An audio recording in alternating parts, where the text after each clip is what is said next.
जय हिंद friends. I hope you are well. मैं आशा करता हूँ कि आप लोग बहुत अच्छे होंगे अपने घरों पे। और आज बहुत बड़ी इंफॉर्मेशन है आप लोगों के लिए कि आज से मैं आप लोगों को 12th की इंग्लिश अभी मजा आएगा ना भिड़ो।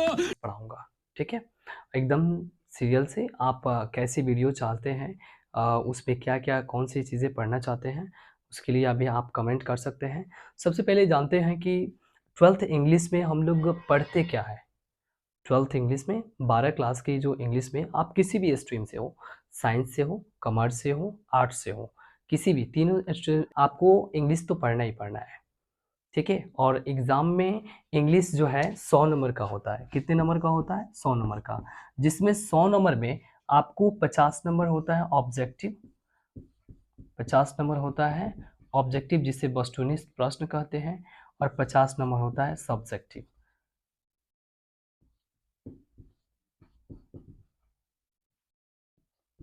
ठीक है, 50 नंबर ऑब्जेक्टिव और 50 नंबर सब्जेक्टिव होता है। ठीक है, टोटल 100 नंबर का एग्ज़ाम होता है।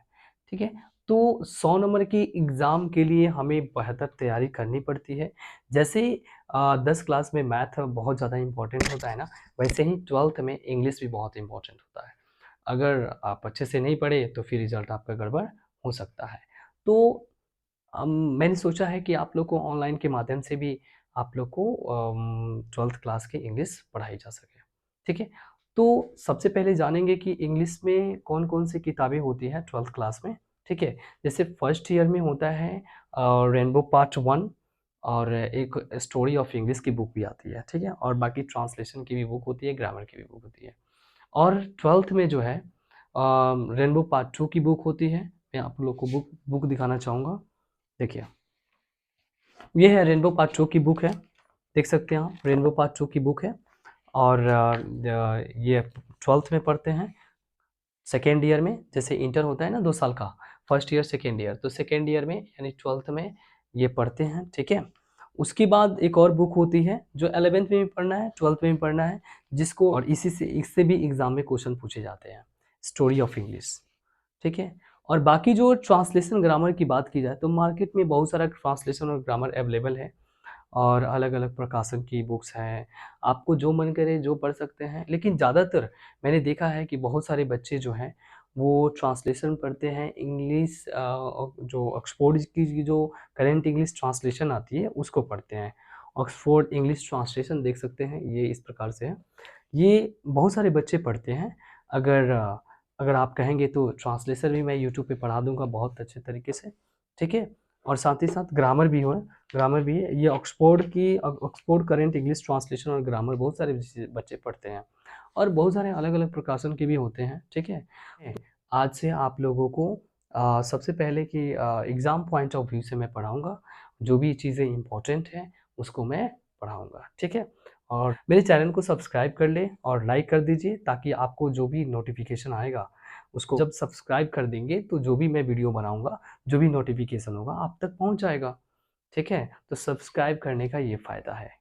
ठीक है, अगर आप यदि 12th में नहीं पढ़ रहे हैं तभी फ़ायदेमंद है, और पढ़ रहे हैं तभी फ़ायदेमंद है। ये ज़रूरी नहीं है कि नॉलेज बेकार चली जाएगी। ठीक है, अभी आप उससे नीचे क्लास में हैं तो आप तो जाएँगे 12th में, तो अभी से थोड़ी बहुत वीडियो मिलेंगे, आप जानेंगे, सुनेंगे, समझेंगे।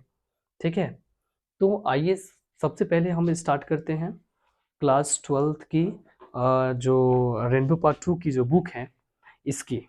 ठीक है, रेनबो पार्ट 2 में सबसे पहले जो आता है कंटेंट्स, जिसे विषय सूची कहते हैं, और कंटेंट्स में प्रोज है। पहला जो है प्रोज है, और प्रोज में 11 चैप्टर है। कितने हैं? 11 चैप्टर हैं। कंटेंट्स में जो विषय सूची में जितने भी है 1 से लेकर के 11 तक, तो ये भी बहुत इम्पोर्टेंट है। मैं इसके बारे में बताना चाहूँगा, आप लोग देख सकते हैं ना, यहाँ पे दिख रहा है ना। पहले मैं एक-एक चीज़ें लिख करके बता रहा हूँ। ठीक है, और पहले हम बता देते हैं कि ये इम्पोर्टेंट कहाँ है। चलिए, इम्पोर्टेंट जो है, कंटेंट्स जो है, ये बहुत इम्पोर्टेंट है। आपको कहाँ-कहाँ बहुत अच्छा रोल प्लेगा। सबसे पहले 1 नंबर में हम जानते हैं कि अगर आपको कंटेंट्स याद हो गया प्रोज़ और पोएट्री का, तो कहाँ-कहाँ मदद करेगा? पहले देखिए, आप अगर एक्सप्लेनेशन लिखते हैं तो इसमें मदद करेगा आपको। ठीक है। अगर कोई लाइन दे दिया जाए तो लिखना पड़ेगा ना, this line has been taken from sweetest love I don't go and written by या कंपोज्ड बाय जॉन डॉन, है ना।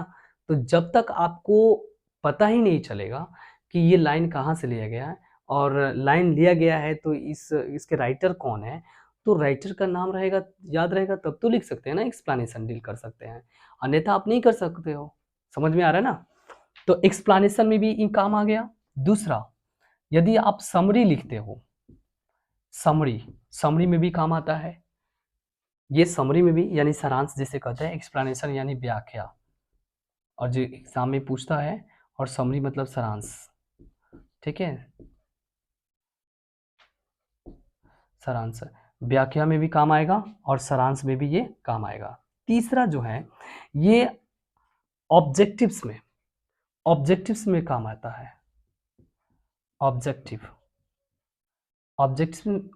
में काम आता है, जैसे वस्तुनिष्ठ प्रश्न में, इसमें भी मतलब कई बार पूछ देता है, ठीक है, एक दो बार पूछ भी चुका है और पूछ देता है, ऑब्जेक्टिव में भी काम आता है ये, ठीक है। और चौथा जो है, आपको मैच द फ्लोइंग तो एकदम ऐसे ही पूछता है, मैच द फ्लोइंग आपको मिलान करने के लिए दे देगा राइटर का नाम, ठीक है। लेकिन बच्चे एक ही उद्देश्य से पढ़ते हैं कि मिलान करना है, लेकिन उनको पता नहीं है कि एक्सप्लेनेशन लिखेंगे तब भी काम आएगा, समरी लिखेंगे तब भी काम आएगा, ऑब्जेक्टिव करेंगे तब भी काम आएगा, और मैच द फ्लोइंग में तो काम आएगा ही आएगा। तो ये बहुत इंपॉर्टेंट है माय डियर स्टूडेंट। ये प्रोज का जो है ना, ये कंटेंट्स याद करना प्रोज और पोएट्री का वेरी वेरी इंपॉर्टेंट, ठीक है। तो इसको स्किप नहीं कीजिए, इसको जरूर सबसे पहले इसी को याद कीजिए, ठीक है। अब हम जानते हैं थोड़ा सा, अब हम पढ़ा देते हैं आपको, आप लोग जान गए इंपॉर्टेंस क्या क्या है, लिखना है तो लिख लीजिए, ठीक है ना, कहाँ कहाँ पूछता है वो कंटेंट्स। चलिए आगे देखते हैं। अब प्रोज के बारे में मैं आप लोग को पढ़ा दे रहा हूँ। बहुत सारे बच्चों को क्या होता है कि प्रोनाउंसिएशन नहीं आता है, प्रोनाउंसिएशन में गड़बड़ होता है। जैसे एक में है इंडियन सिविलाइजेशन एंड कल्चर, ठीक है,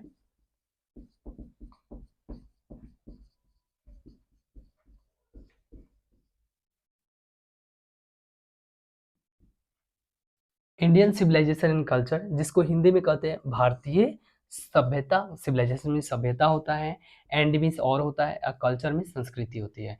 भारतीय सभ्यता और संस्कृति, भारतीय सभ्यता और संस्कृति। आपको कितना बढ़िया मैं हिंदी भी बता दे रहा हूँ आपको।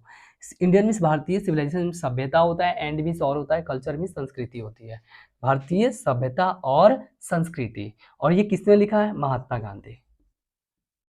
देखिए dear student, Mahatma Gandhi, sorry ये चल नहीं रहा है, महात्मा गांधी किसने लिखा है? महात्मा गांधी, जो हमारे नेशन, फादर ऑफ नेशन है, जो राष्ट्रपिता है महात्मा गांधी। इन्होंने इंडियन सिविलाइजेशन एंड कल्चर, इस चैप्टर में उन्होंने भारतीय सभ्यता का बारे में बताया, भारतीय सभ्यता के बारे में बताया है, और यूरोपियन सभ्यता और भारतीय सभ्यता की तुलना की है इस चैप्टर में, और भारतीय सभ्यता के मतलब बढ़ावा दिया है, और भारतीय सभ्यता को उच्च बताया है, ठीक है, गांधी जी ने इस चैप्टर में, इंडियन सिविलाइजेशन एंड कल्चर में, ठीक है।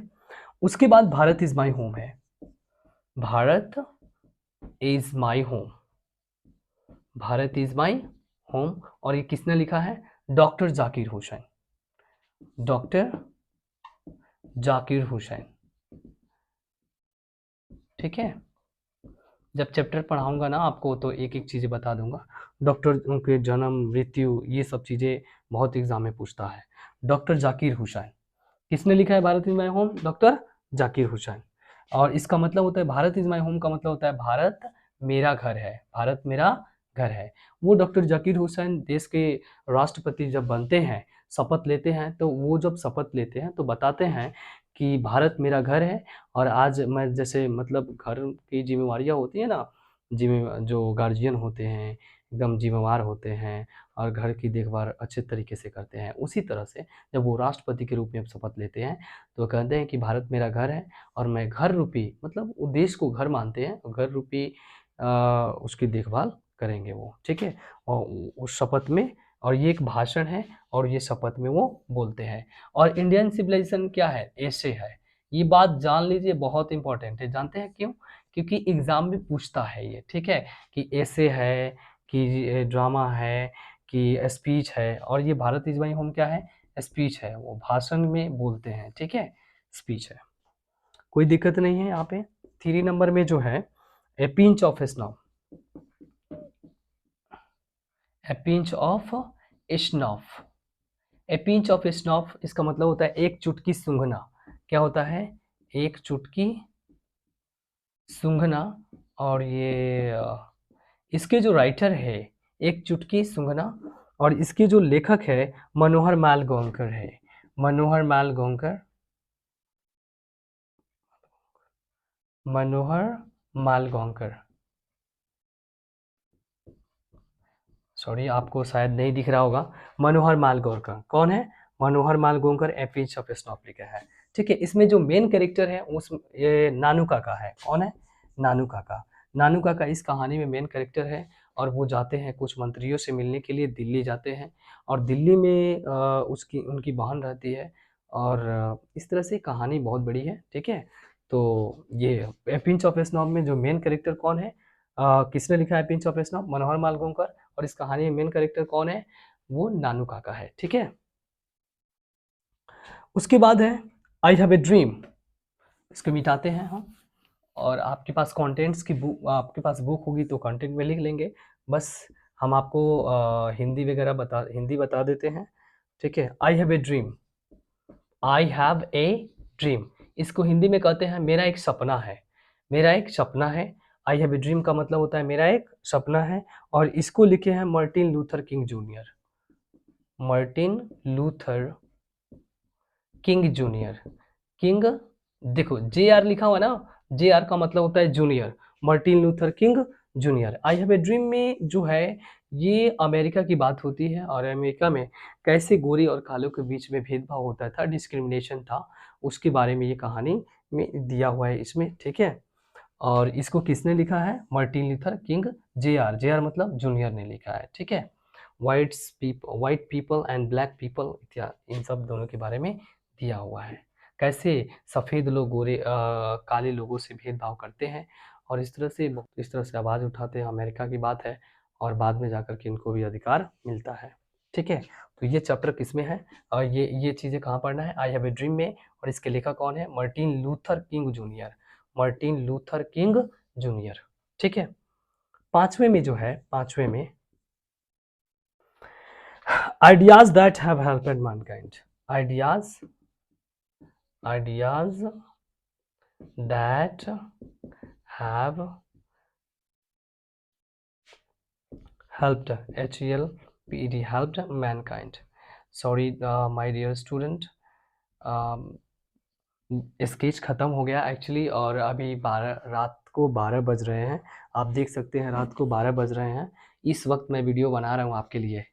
तो अभी तो मेरे पास नहीं है एक्चुअली, और जितना मतलब आपके पास बुक है देख सकते हैं, या फिर ऐसे मैं दिखा दे रहा हूँ, लिख सकते हैं अगर आपके पास बुक नहीं है तो, ठीक है। और यहाँ पे देखिए मार्टिन लूथर किंग जूनियर ने, ये तो बता दिया हूँ, ideas that have helped Mankind, मतलब ऐसे विचार जिन्होंने मानव जाति की मदद की है, ऐसे विचार जिन्होंने मानव जाति की हेल्प मैनकाइंड, मैनकाइंड मीन्स मानव जाति होता है, मानव जाति की हेल्प मीन्स मदद किया है, ठीक है। ऐसे विचार जिन्होंने मानव जाति की मदद की है, और इसके लेखक जो है कौन है, Bertrand Russell, BERTRAND, Bertrand Russell, RUSSEL, Russell, double L होता है, RUSSELL, Bertrand Russell, Bertrand Russell, इसके लेखक कौन है, Bertrand Russell. Ideas that have helped mankind के लेखक कौन है, बर्ट्रैंड रसल, बर्ट्रैंड रसल, ठीक है, कोई दिक्कत नहीं है। और ideas that have helped mankind के हिंदी में क्या कहते हैं, ऐसे विचार जिन्होंने मानव जाति की मदद की है, और इसको किसने लिखा है, बर्ट्रैंड रसल ने, ठीक है। 5वां नंबर हो गया। 6 नंबर में जो है इसको मिटाते हैं, द आर्टिस्ट किसने लिखा है, सिगा नोया ने, सिगा नोया, क्या पढ़ेंगे, सिगा नोया, ये द आर्टिस्ट कलाकार, ये एक चैप्टर है क्लास 12th में, और पेज नंबर 6 है, ठीक है, सॉरी 6 चैप्टर है। द आर्टिस्ट जो है इसका हिंदी होता है कलाकार, और ये किसने लिखा है? सिगा नोया, ठीक है। इसमें एक लड़का होता है जिसका नाम होता है सेबी, स्कूल बॉय है और उसका काम होता है गार्ड्स को कलेक्ट करना, उसको मिस निकाल करके रंग वंग भरना, ये सब चीज़ करता है वो। इसका नाम क्या है? शेबी। शेबी जो लड़का है वो मेन कैरेक्टर होता है इस कहानी में, ठीक है, द आर्टिस्ट में। कोई दिक्कत? चलिए, उसके बाद होता है a child is born. A child is born, ये भी खत्म।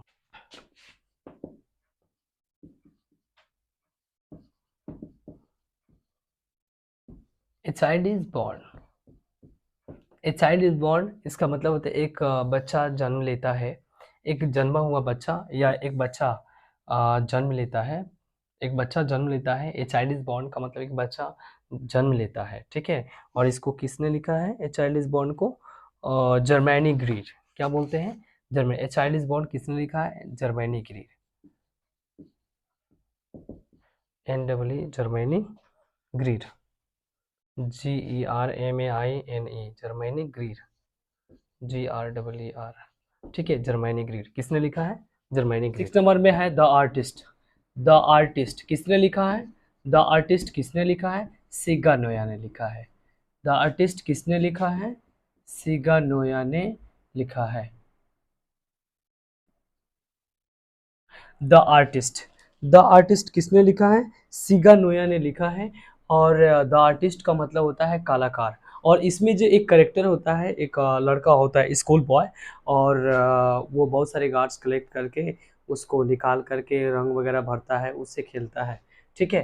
तो इसका द आर्टिस्ट का मतलब होता है कलाकार, और इसके जो राइटर है सिगा नोया है, ठीक है। और 7वें नंबर पे जो है, 7वें नंबर पे है a child is born. A child is born, 7वें नंबर पे क्या है? चाइल्ड इज बॉर्न, इसका मतलब होता है एक बच्चा जन्म लेता है, ठीक है। और इसकी जो राइटर है जर्मैनी ग्रीर है, जर्मैनी ग्रीर। यही तो बच्चों को उच्चारण नहीं आता है, प्रोनाउंसिएशन। जर्मैनी ग्रीर, क्या लिखा हुआ है? Germaine Greer. इसके जो राइटर है, लेखक का नाम क्या है? Germaine Greer. ये चाइल्ड इज बॉर्न किसने लिखा है? Germaine Greer. उसके बाद हम 8वें नंबर की बात करते हैं। 8वें नंबर में how free is the press. How free is the press, यानी कि प्रेस कितना स्वतंत्र है। इसका अर्थ होता है प्रेस, प्रेस कितना स्वतंत्र है। कितना स्वतंत्र मतलब कितना आज़ाद। प्रेस मतलब समझते हैं जैसे मीडिया वाले होते हैं ना, या फिर जो अखबार वगैरह होता है छापते हैं, या जो मीडिया वाले होते हैं वो कितना स्वतंत्र है, उसके बारे में इस चैप्टर में पढ़ना है। How free is the press. और इसके जो राइटर है डोरोथी एल सेयर्स है, DOROTHY, डोरोथी एल सेयर्स। इसकी जो राइटर है डोरोथी एल सेयर्स, ठीक है, डोरोथी एल सेयर्स, ठीक है। How free is the press के राइटर कौन है? डोरोथी एल सेयर्स, ठीक है। How free is the press, कोई दिक्कत नहीं है। अब देखिए इस तरह से आप मैं प्रोनाउंसिएशन भी बता दे रहा हूँ, और आप इस तरह से याद कर सकते हैं। जैसे मैंने बताया है कि बहुत इंपॉर्टेंट है ये, आपको एक्सप्लेनेशन, समरी और मैच द फ्लोइंग और इन सब चीज़ों में वो काम आएगा। और इवन ऑब्जेक्टिव में भी ये क्वेश्चंस पूछे जाते हैं, ठीक है। उसके बाद आपके 9वें नंबर की बात करते हैं। 9वें नंबर में है द अर्थ। और द अर्थ तो आपको हिंदी बताना नहीं है। द अर्थ का मतलब होता है पृथ्वी, और इसको लिखे हैं HE बैट्स, HE बैट्स। कौन लिखे हैं? HE bats. द अर्थ किसने लिखा है, यानी पृथ्वी किसने लिखे हैं? HE बैट्स ने लिखा है, ठीक है। उसके बाद 10वें नंबर में जो है, 10वें नंबर में है India through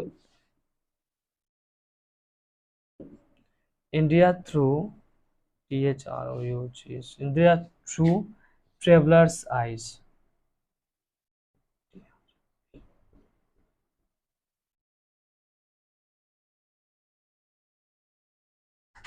I, travellers eye, India through travellers I.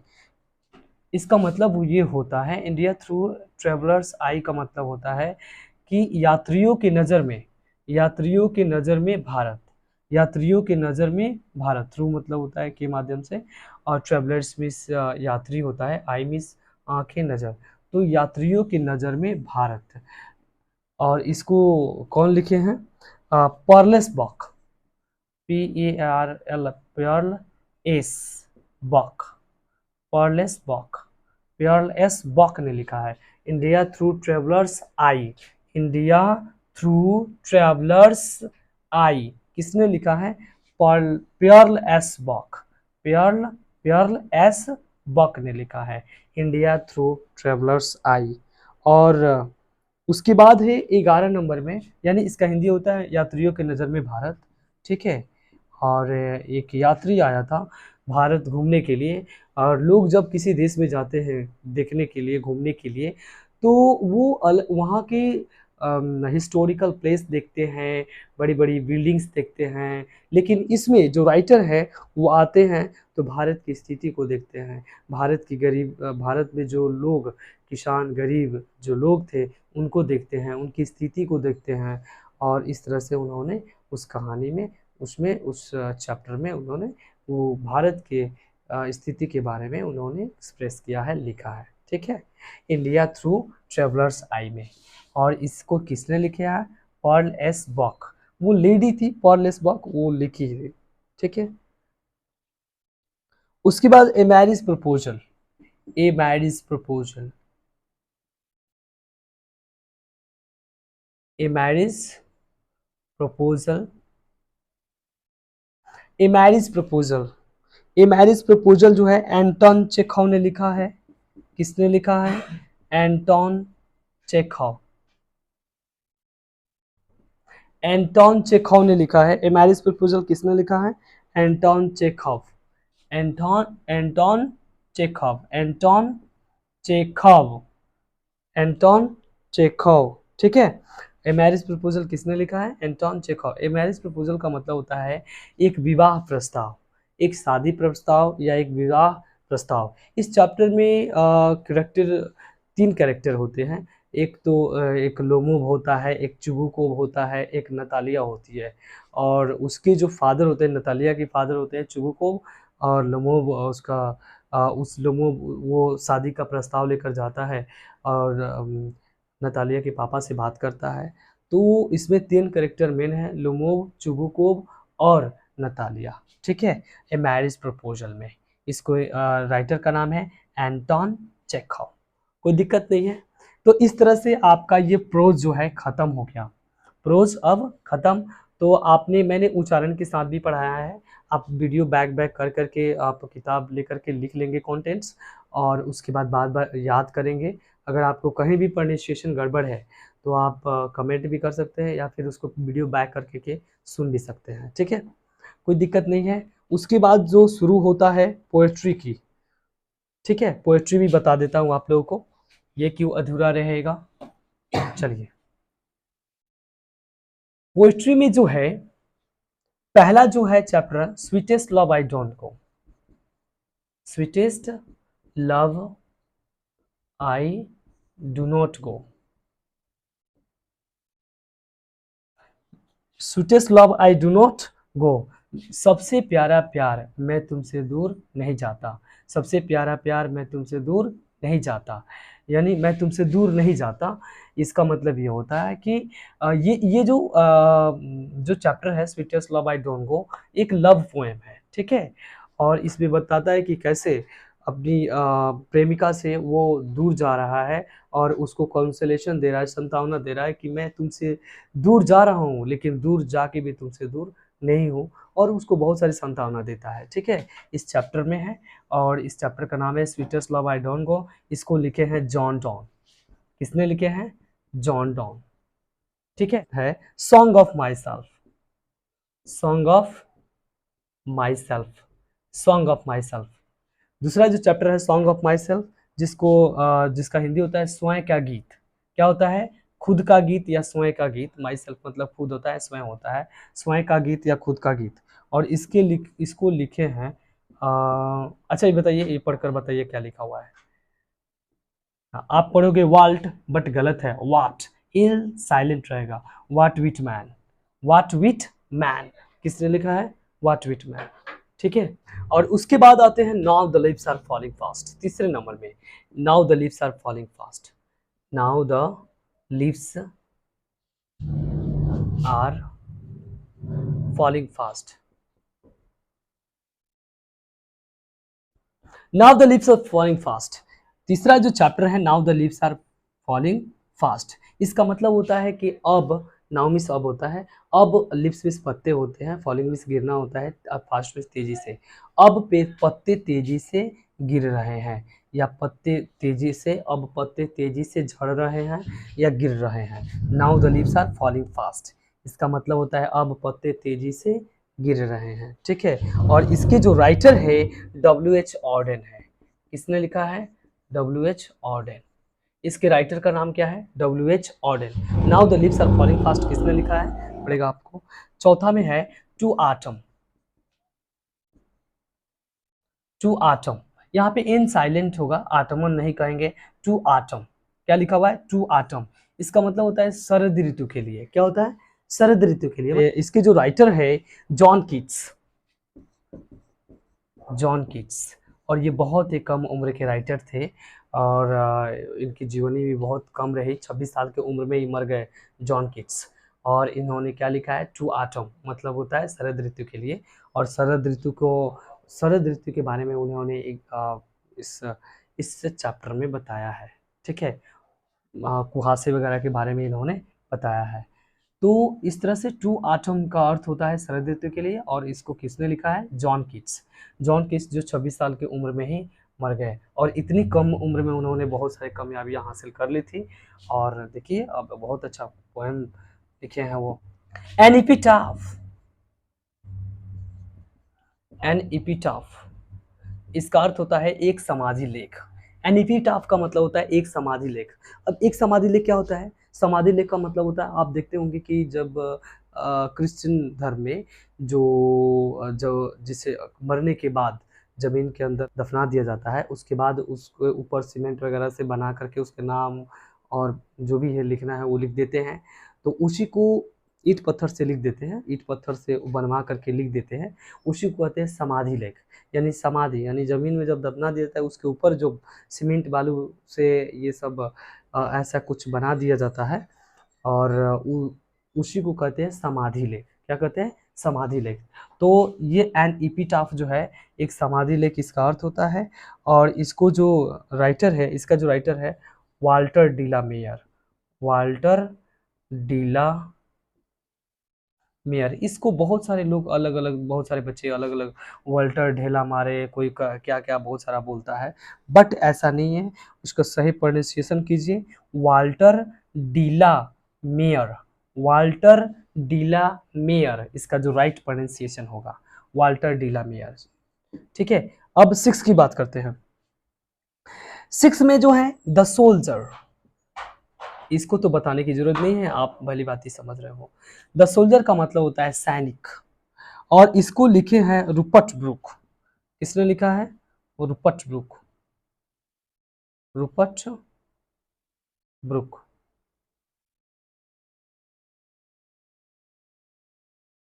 The soldier किसने लिखा है? रूपर्ट ब्रूक ने। किसने लिखा है? Rupert Brooke. द सोल्जर किसने लिखा है? Rupert Brooke. अब 7वें नंबर की बात कर, द सोल्जर में सैनिक होता है, और 7वें नंबर की बात करते हैं आप। 7वें नंबर में है Macavity the mystery cat, Macavity the mystery cat. Macavity the mystery cat का मतलब होता है मिस्ट्री कैट का मतलब होता है एक रहस्यमयी बिल्ली। इसका मतलब क्या होता है? एक रहस्यमयी बिल्ली। और इसके जो राइटर है T.S. इलियट है। कौन है? T.S. Eliot. Macavity the mystery cat के राइटर कौन है? T.S. इलियट। कौन है जी? T.S. इलियट, ठीक है, T.S. इलियट। चलिए 8वें नंबर पे जानते हैं फायर हाइमन। फायर हाइमन मतलब आग भजन। फायर हाइमन का मतलब होता है, फायर मीन्स आग होता है, हाइमन मीन्स भजन स्रोत भी कह सकते हैं। तो फायर हैमन का मतलब होता है आग भजन, ठीक है। और इसके जो लिखे हैं, इसके जो राइटर है केकीएन दारूवाला, केकीएन दारूवाला। फायर हैमन किसने लिखा है? केकीएन दारूवाला, ठीक है। उसके बाद 9 नंबर की बात की जाए, स्नेक। स्नेक स्नेक किसने लिखा है? DH Lawrence. स्नेक किसने लिखा है? डीएच लॉरेंस ने। स्नेक मतलब सांप होता है, ठीक है।